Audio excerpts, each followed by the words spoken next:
आने आने वाले दिनों में ये आपके सामने आ जाएगा, बिल्कुल आने जाने वाले दिनों में सामने आ जाएगा। मुख्तलिफ अवामी जद्दोजहद भी होगी, इज्तिमाआत भी होंगे, प्रेस कॉन्फ्रेंस भी होंगी, सेमिनार भी होंगे।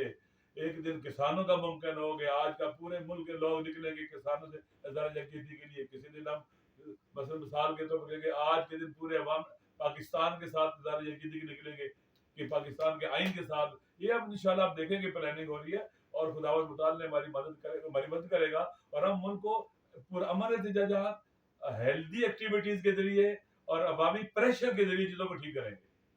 हम पुरअमन एहतजाज करेंगे, हम कभी भी किसी को पत्थर नहीं मारेंगे, ना गाली देंगे, ना गाली गलौज करेंगे।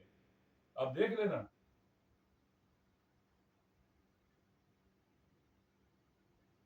सड़कें वगैरह बंद करने का जहां जाए कर जगह जगह जहां जाए सड़कें तो ये खुद बंद कर रहे हैं, हमें जरूरत ही नहीं है।